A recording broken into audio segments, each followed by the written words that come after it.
own self do nothing. That means it's zero. So do you change Allah change his mind? Allah doesn't change the mind. So why you saying? ልብ ብላችሁ ይህንን ቪዲዮ ተከታተሉ።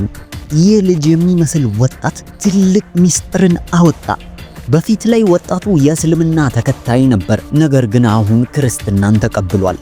ነገር ግን ይህ ወጣት ያነሳው ክፍልና ከታዋቂው ዶክተር ዛኪር ጋር የተከራከረበት ነጥብ እጅግ በጣም አሳማኝ ነበር። በሚገርም ሁኔታ በብዙዎች ዘንድ ታዋቂነት ያለውና ብዙዎች የሚወዱት የሚከተሉት ዶክተር ዛኪር ለዚህ ትንሽ ወጣት ልጅ ምላሽ መስጠት አቃታቸው። የሚያሳዝነው ግን ዶክተር ዛኪር ለዚህ ወጣት የሰጡት ምላሽ እጅግ በጣም የሚያሳዝን ነው። ምክንያቱም ደግሞ ዱላ ቀረሽና ይህንን ወጣት የሚያጣጥልና የሚያንቋሽሽ ነገር ነው የተናገሩት። ለጥያቄው አሳማኝ ምላሽን ከመስጠት ይልቅ ይህን ልጅ ማንቋሸሽ መርጠዋል። በእርግጥ ምላሻቸው ከአንድ ሃይማኖት አባት የሚጠበቅ አልነበረም። እስኪ ይህንን ቪዲዮ እስከ መጨረሻው ተከታተሉት። እኛም የጥያቄውን መልስ በደንብ አስረግጠን እንነግራችኋለን። ቪዲዮውን እስከ መጨረሻው ተከታትላችሁ ከጨረሳችሁ በኋላ ኮሜንት ላይ የተሰማችሁን ጻፉልን።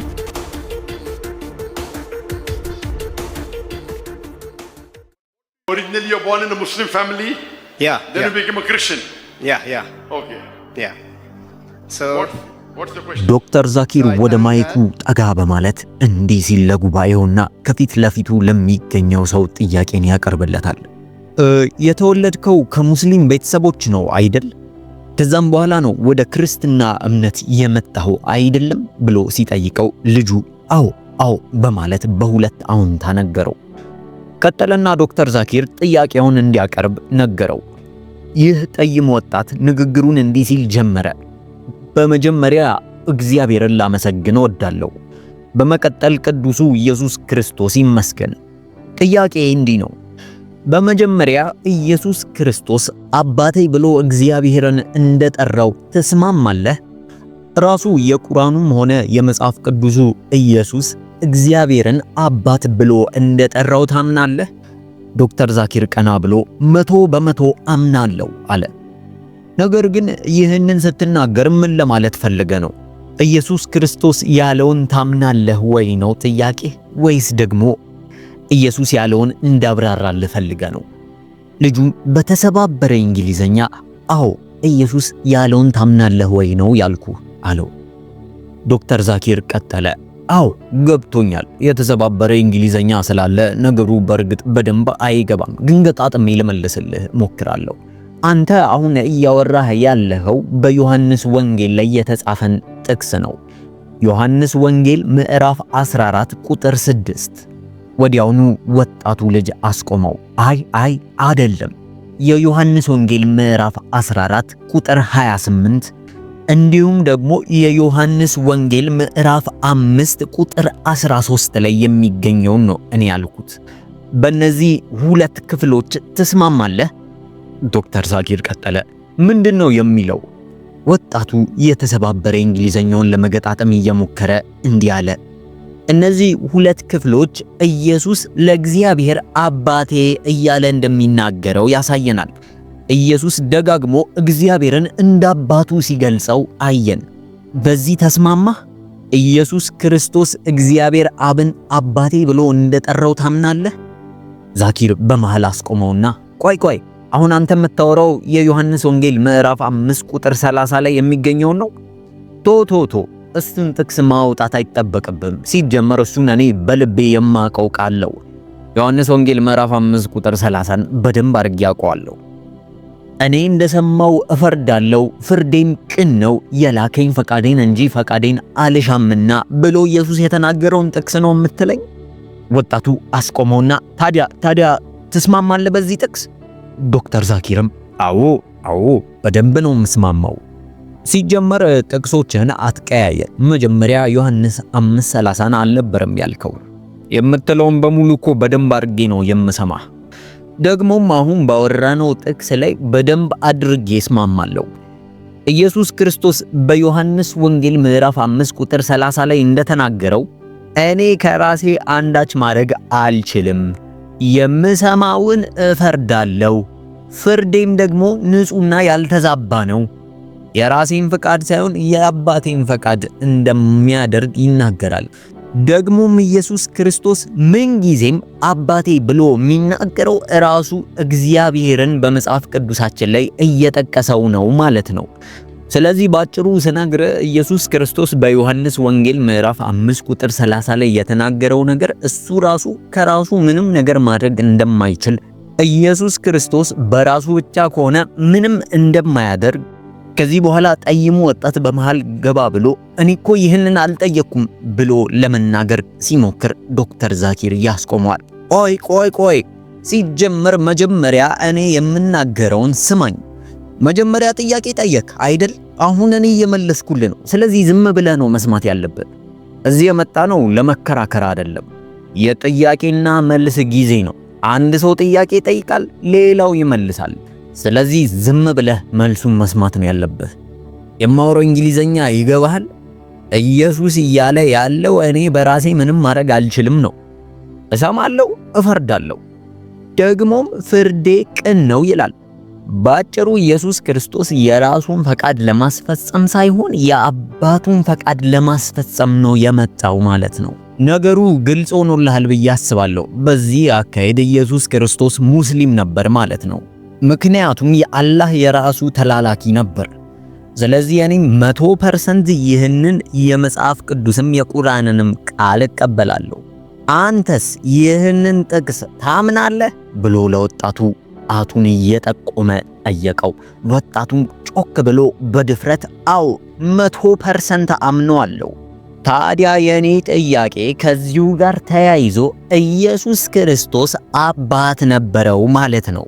እኔ ድሮ በነበርኩበት ሃይማኖት፣ በእስልምና ሃይማኖት በሁሉም የቁርአን ክፍሎች ላይ እንደ የተጻፈ ነገር አለ።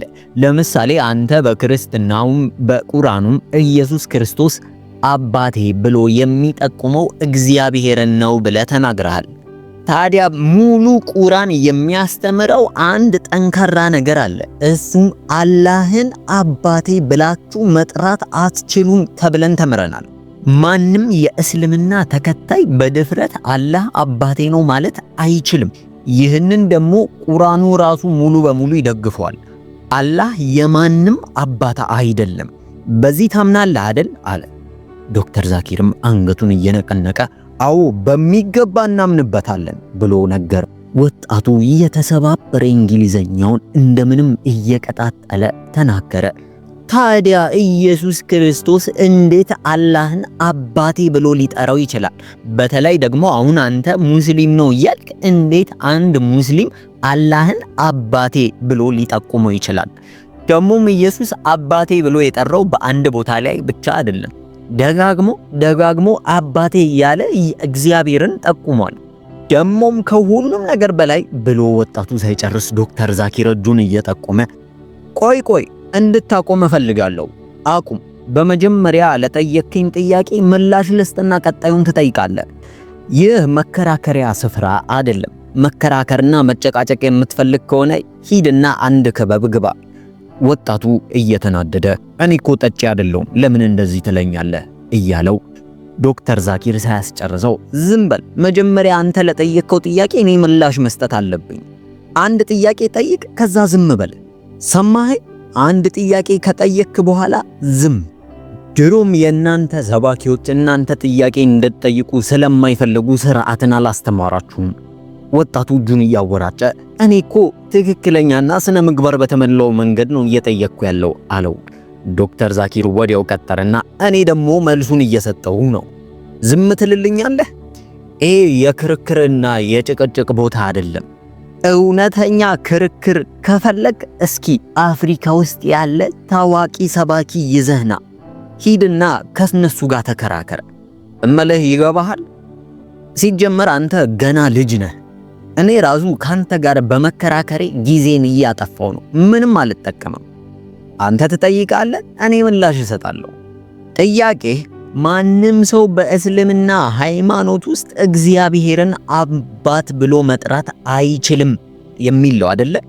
አዎ ልክ አይደለም። ማንም ሰው አላህን አባት ብሎ መጥራት አይችልም። ምክንያቱም አባትነት የአምላክ ድርሻ አይደለም። አምላክና አባት ሁለት የተለያዩ ነገሮች ናቸው። ለዚህ ነው ኢየሱስ ክርስቶስ ይህንን ነገር የተናገረው ቁርአን ከመምጣቱ በፊት ነው። ኢየሱስ ክርስቶስ ራሱ በምድር ላይ ይመላለስ የነበረው ቁርአን ሳይገኝ በፊት ነው። ስለዚህ ኢየሱስ ራሱ መሐመድ የተናገረውን ነገር በመጀመሪያ አላወቅም ነበር።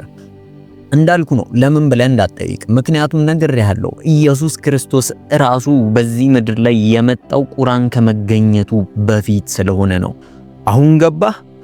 ሁሉም የቁርአን ህጎች እዚህ ምድር ላይ መስራት የሚጀምሩት ቁርአኑ ከተገኘ በኋላ ነው። ኢየሱስ ክርስቶስ ደግሞ ቁርአኑ ከመምጣቱ በፊት ነበር የነበረው። አሁን እየተረዳ ነው። ስለዚህ ኢየሱስ ክርስቶስ በምድር ላይ የነበረው ከቁርአን በፊት ስለነበር ምንም የሚሰብከው ነገር ብዙም ግድ የለውም። ሁሉንም ትክክል ብለን መውሰድ እንችላለን። ምክንያቱም ገና የቁርአንን ህጎች አላወቀም ነበር። በእርግጥ እኔ ሙሉ በሙሉ መጽሐፍ ቅዱስ በሚለው ነገር አልስማማም፣ ግን ይቺ ጥቅስ የምትለው ነገር ልክ ነች። ዮሐንስ ወንጌል ምዕራፍ 5 ቁጥር 30 በሙሉ ትክክል ነው፣ ግን እኔ ባልኩ መንገድ ነው ልክ የሚመጣው። በዚህ ሰዓት ወጣቱ ድምፁን ኦክ አርጎ ድብልቅልቅ አርጎ እንዲህ ብሎ ተናገረ። ስለዚህ ኢየሱስ ክርስቶስ እግዚአብሔር አብን አባት ብሎ ጠራ የምትል ከሆነ አንተ ከእስልምና ወጥተሃል ማለት ነው። እንኳን ደስ አለ። ምክንያቱም ኢየሱስ ክርስቶስ አባት ብሎ መጥራት ከቻለ እኛ የማንጠራበት ምክንያት የለም። ዶክተር ዛኪር ወዲያው ቀጠለ። ሲጀመር አንተ ስለ እስልምና እኔን ልታስተምረኝ ነው? ምን ታውቃለህ ስለ እስልምና? ምላሹን እኮ ደጋግሜ ነገርኩ። ከቁርአን በፊት የነበሩ ሰዎች ሁሉም ነቢያትን ጨምሮ በጊዜያቸው የተለየ ህግ ስለነበረ የቁርአንን ህግ አይከተሉም ነበር። ለዛ ነው በዛ ሰዓት እግዚአብሔርን አባት ብላችሁ እንዳጠሩ የሚል ህግ አልነበረም። ኢየሱስ ክርስቶስ ራሱ መሐመድ የጻፈውን ነገር ቢመለከት ኖሮ ይህንን ነገር በፍጹም አያደርገውም ነበር። ወጣቱ ለስለስ አድርጎ ድምፁን በማይክ በኩል አንድ ጥያቄ ጠየቀ። አፉን ወደ ማይኩ አስጠግቶ እጆቹን ወደ ላይና ወደ ታች እየወዘወዘ ታዲያ ይህ ማለት አላህ ሐሳቡን ይቀያይራል ማለት ነው? ዛኪር በፍጥነት መለሰ። ታዲያ ለምንድነው ኢየሱስ ክርስቶስ አባት ብሎ ሲጠራው የተቀበለው? ከዛ በኋላ ደግሞ በመጣ ታሪኮች ምክንያት አባት እንዳይባል የፈለገው? ይህ ማለት እኮ ሐሳቡን ይቀያይራል ማለት እንዴ? እስኪ ራስ አስበው። ቁርአን ከመገኘቱ በፊት አላህ አባት መባል ይፈልጋል። ከዛ በኋላ ቁርአን ከተገኘ በኋላ ደግሞ ሐሳቡን ቀይሮ በድንገት አባት መባል አይፈልግም። ይህ እኮ ምንም አይነት እውነት አይለውም። ከዚህ በኋላ ነው አውቃለሁ ያለው የሃይማኖት አባት ወዲያውኑ እጁን ፊት ለፊት አነሳና ፊቱ በቁጣ እንደተሞላ እያስታወቀ እባክህ አንድ ጊዜ ዝምን ማለት ትችላለህ? ሲጀመር እንደዚህ መከራከር አንችልም። ህጉን እየጣስክ ነው። አንተ ምንም እየገባህ አይደለም። በድጋሚ ጮክ ብሎ እጆቹን እየቀሰረ ወደ ወጣቱ አንተ ህግ እየጣስክ ነው። አንድ ጥያቄ ትጠይቅና ዝም ማለት አትችልም። እኔ ሳወራ በመሃል ገብቶ የማውራት መብት የለህም። የማወራው እንግሊዘኛ ይገባል ግን ይመስለኛል አንተም እንግሊዘኛ የሚገባህ አይመስለኝም። ማውራት እንኳን አትችልም። ከዴጋ ከማውራት በፊት መጀመሪያ ትምህርት ቤት ሄደ እንግሊዘኛ ተማር። ታዲያ በዚህ ሰዓት ይህ ወጣት ሳቅ እያለ በሚያሳዝን ድምፅ ችግር የለውም እንግሊዘኛ ጥሩ ባይሆንም አንተን ግን መረዳት እችላለሁ። እባክህ ስለማውራው ነገር ምላሽ ስጠኝ እንጂ በኔ እንድትቀልድ አልፈልግም። ድጋሚ ወደሚስቁት ጉባኤ ዞር ብሎ ተመለከተና እባካችሁ ሁላችሁም በኔ ላይ አትቀልዱ። የማውራው ቋንቋ በሙሉ ይገባችኋል፣ አትቀልዱብኝ። ዶክተር ዛኪርም ያቋርጠውና እስኪ መጀመሪያ ጥያቄዎችን ወጣ አርጋቸው፣ በተራ ጠይቅ። የመጀመሪያ ጥያቄ፣ ሁለተኛ ጥያቄ፣ ከዛ ሶስተኛ ጥያቄ እያልክ ስትጠይቅ ያኔ አንተም ዕውቀትን ማግኘት ትችላለህ እንጂ ይህ የክርክር ቦታ አይደለም። አንተ ገና አጸደ ሕፃናት እንዳለ ልጅ ነህ። አየህ፣ ምንም ነገር ገና አታውቅ። መጀመሪያ መብሰል አለበት። ያኔ ነው ዕውቀት በጭንቅላት ውስጥ የሚከማቸው። አየህ፣ አላህ በየጊዜው አዳዲስ የሆኑ መገለጦችን ይልካል። አየህ፣ በጊዜው ኢየሱስ ክርስቶስ ራሱ የአላህ ተላላኪ ነበር። እንግዲህ ለመሐመድ የሰጠውን መገለጥ ለኢየሱስ አላህ አልሰጠውም ማለት ነው። ኢየሱስ ክርስቶስ ራሱ የአላህን ቃል ያቅ ነበር፣ የአላህን መልእክት አስተላለፈ። አያችሁ፣ ኢየሱስ ክርስቶስ እግዚአብሔርን አባት ብላችሁ ጥሩ ያለውን በጣም ተሳስታችሁበታል። ኢየሱስ ሊል የፈለገውን ነገር አልገባችሁም። በመጀመሪያ ደረጃ ድሮ የነበሩት ሕግጋቶችና ከዚህ በፊት የተጻፉልን በሙሉ ድሮ ላይ የሚቀሩ ነገሮች ናቸው፣ ታሪክ ናቸው። ቁርአናችን ላይ እንደተጻፈው ከሆነ በዛሬዋ ቀን ሃይማኖታችሁን እጠብቅላችኋለሁ፣ እስልምናንም መርጬላችኋለሁ ተብሎ በቁርአን ላይ ተጽፏል። ስለዚህ ማናችንም ብንሆን አላህ አሁን ላይ የሰጠንን ብቻ ነው መመልከት ያለብን። ደግሞም እንዲህ ይላል፣ ከዚህ በኋላ የሚጨመርም የሚቀነስም ነገር የለም። ስለዚህ ትኩረታችንን እዛ ላይ ማድረግ አለብን። እስኪ እኔ ራሴ ጥያቄ ልጠይቀ፣ እግዚአብሔር ራሱ አምላክ ከሆነ ኢየሱስም አምላክ ነው ብለህ ታስባለህ? ወጣቱ አፉን ወደ ማይኩ ጠጋ በማድረግ አዎ 100% ኢየሱስ አምላክ እንደሆነ አውቃለሁ አለው። ገና እነዚህ ቃላቶች ካፉ ወጥተው ሳያልቅ ወዲያውኑ ዶክተር ዛኪር አየ የተጣረሰ ነገር አለ ብሎ ተናገረ። በጣም መጥፎ፣ በጣም መጥፎ። ወጣቱም ዶክተር ዛኪርን ሳያስጨርስ ምንም አይነት የተጣረሰ ሐሳብ የለም፣ ምናልባት ያንተ ሐሳብ ራሱ ተጣርሷል። ዶክተር ዛኪርም ቀጠለ፣ ቆይ ተረጋጋ። ሲጀመር ኢየሱስ ክርስቶስ እኔ በራሴ ምንም ማድረግ አልችልም ብሎ እኮ ተናግሯል። ስለዚህ አምላካችሁ ምንም አያረግም ማለት ነው? ታሳፍራላችሁ፣ እናንተ በሙሉ ታሳፍራላችሁ ብሎ ዶክተር ዛኪር ሲናገር፣ ወጣቱም አትስደበኝ፣ ሲጀመር ልነጋገር እንጂ የመጣሁት ልሰደብ አይደል። በአክብሮት እንዳወራው በአክብሮት እንድታወራኝ እፈልጋለሁ። ዶክተር ዛኪር እያቋረጠውና ጮክ እያለ አየ፣ ሁሉም በዚህ ያለው ይነግራል። ያንተ አምላክ ምንም ማምጣት አይችልም። አምላክህ ምንም ነገር በራሱ ማድረግ አይችልም። የራስህ መጽሐፍ በዮሐንስ ወንጌል ምዕራፍ 5 ላይ ተናግሯል። ወጣቱም የዶክተር ዛኪርን ድምጽ እየሰነጠቀ ለመግባት በሚሞክር መልኩ ታዲያ ኢየሱስ እኮ የተናገረው የአባቴን ፈቃድ ለመፈጸም ነው የመጣሁት እያለ፣ በዚህ ሰዓት ዶክተር ዛኪር ቆጣ እያለ ኦይ ዝም በል፣ ሲጀመር መድረኩን አክብር።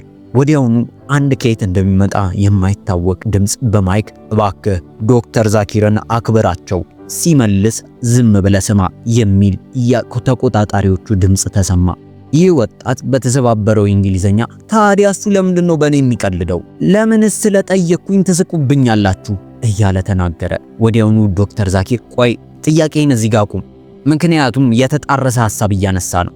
ሲጀመር እንግሊዘኛ የማይገባህ ነህ። አሁኑኑ የዚህ ልጅ ማይክሮፎን አጥፉበት እንዳያወራ ብሎ ተናገረ። ይህ ወጣት እብድ ሳይሆን አይቀርም።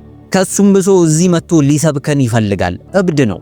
እንግዲህ ይህን ወጣት ላስረዳው ሞክሬያለሁ። እንግሊዘኛ ስለማይገባው አልገባው። እንግሊዘኛ አለመረዳቱ ደግሞ የኔ ችግር ሳይሆን የራሱ ችግር ነው።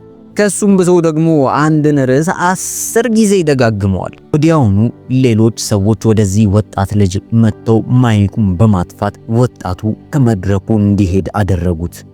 ይህ ውይይት በብዙዎች ዘንድ ታላቅ የሆነ ክርክርን አስነስቷል። ብዙዎችም ላይ ትልቅ ጥያቄን ፈጥሯል። ለምንስ ዶክተር ዛኪር በዚህ ልክ መናደድ አስፈለጋቸው? ከመናደድም አልፎ ይህ በብዙ እድሜ የሚበልጡትን ታናሽ ልጅ እንደዚህ ማንቋሸሽ አስፈለጋቸው? ደግሞ ስለተጠየቁት ምላሽ አጥጋቢ መልስ መስጠት ከበዳቸው። የእስልምና ሃይማኖት ማንም ሰው የአላህን አልመቀየር እንደማይችል ያስተምር። ደግሞም እያንዳንዱ የወንጌል መጽሐፍቶች የአላህ ቃል እንደሆነ ይናገራሉ። ታዲያ በዚህ ነጥብ ላይ እንዴት በዚህ ልክ የተለያየ ሐሳቦች ሊኖሩት ይችላሉ? ይህ ምንም የማያውቅ ወጣት የሚመስል ልጅ አጋለጠው። ዶክተር ዛኪር ምንም ምላሽ መስጠት አቅቷቸው ነበር። ወዲያውኑ ምላሽ ከመስጠት ይልቅ ልጁ ላይ ማላገጥና ማሳለቅ ነበር የያዙት። ይህ ደግሞ ሲታይ ይህ ወጣት ልጅ ትክክል እንደነበር ያሳያል። ብዙ የእስልምና ተከታዮች ዮሐንስ ወንጌል ምዕራፍ 5 ቁጥር 30 ላይ ያለውን ኢየሱስ አምላክ አይደለም ለማለት ለብዙ ጊዜ እየጠቀሱት ኖረዋል። ይህንንም ክፍል እያጣመሙ ብዙዎች እንዲስቱ አድርገዋል። ይህ ግን መጽሐፍ ቅዱስን በጥልቅ ያለማንበብ ችግር ነው። ዮሐንስ ወንጌል ምዕራፍ 5 ሊናገረው የፈለገው ክፍል ግልጽ ነው። በዚሁ ምዕራፍ ላይ ቁጥር 18 ላይ አይሁዶች ኢየሱስን እጅግ በጣም ሊገሉት ይፈልጉ ነበር። ምክንያቱም ኢየሱስ ክርስቶስ ራሱን ከእግዚአብሔር ጋር እኩል እያረገ ነው ብለው ስላሰቡ። ከዚህ ተከታይ ያለውን ቁጥር ደግሞ ኢየሱስ ክርስቶስ ከአብ እኩል ስልጣን እንዳለው ለመናገር ይሞክራል። ለምሳሌ ቁጥር 20 ላይ እንዲህ ይላል፣ አብ ወልድን ይወዳልና የሚያረገውንም ሁሉ ያሳየዋል፣ እናንተም ትደነቁ ዘንድ ከዚህ የሚበልጥ ሥራ ያሳየዋል። አብ ሙታንን እንደሚያስነሳ ሕይወትም እንደሚሰጣቸው እንዲሁ ወልድ ደግሞ ለሚወዳቸው ሕይወትን ይሰጣል። ደግሞ የሚቀጥልና ቁጥር 22 ላይ እንዲህ ይላል፣ ሰዎች ሁሉ አብን እንደሚያከብሩት ወልድን ያከብሩት ዘንድ ፍርድን ሁሉ ለወልድ ሰጠው እንጂ አብ በአንድ ሰው እንኳን አይፈርድም። ወልድን የማያከብር የላከውን አብ አያከብርም። ኢየሱስ ክርስቶስ ለአብ የሚሰጠውን ክብር ለሱ መሰጠት እንደሚገባው በግልጽ በዚህ ክፍል ላይ ይናገራል። አያችሁ፣ በዚህ ክፍል ላይ ትልቅ ሚስጥር ኢየሱስ ክርስቶስ ይናገራል። እኔ በራሴ ምንም ማድረግ አልችልም ብሎ ሲናገር የኢየሱስን ድካም ለማሳየት ሳይሆን የፈለገው ይልቁንስ ከአብ ጋር አንድ ሆነው የሚሰሩት ነገር በሙሉ በህብረት እንደሆነ ለማሳወቅ ነው። ስለዚህ በግልጽ ሲናገር ይህ ክፍል የሚናገረው ስለ አንድነት ነው። በአጭሩ ወልድን ከአብ ለይተን ማየት አንችልም ማለት ነው። አብና ወልድ አንድ አምላክ ናቸው። ኢየሱስ ክርስቶስ ከእግዚአብሔር አብ ጋር እኩል የሆነ ስልጣን አለው። በእርግጠኝነት እዚህ ድረስ አዳምጣችሁ ከሆነ ትክክለኛው መልስ ይገባችኋል። መጽሐፍ ቅዱስ ኢየሱስ ክርስቶስ በትክክል ሊል የፈለገው ነገር ትረዳላችሁ። ምን ጊዜም ቢሆን መጽሐፍ ቅዱስን ስታነቡ ሙሉ ክፍል ምን ለማለት እንደፈለገ በጥልቅ ማጥናት አለባችሁ። እስቲ በዶክተር ዛኪርና በዚህ ጠንካራ ወጣት መሃል የነበረውን ውይይት እንዴት አያችሁት? ይህ ውይይት ከናንተ ምልከታ ምን እንደሚመስልና ምን እንደተረዳችሁ አሁን በኮሜንት ሴክሽን ላይ ጻፉልን። እናመሰግናለን።